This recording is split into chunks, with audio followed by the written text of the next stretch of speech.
And here I am in Punxsutawney, Pennsylvania, Gobbler's Knob, weather capital of the world, where every February 2nd we check to see if the groundhog sees his shadow. Here we are. This is where they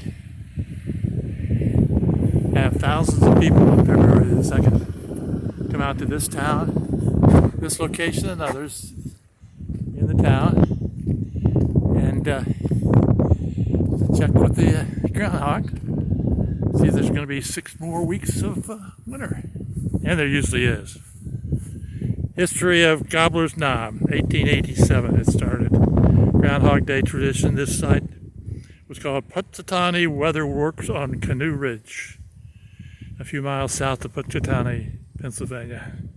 And this tradition's been happening every year since. Take care, folks.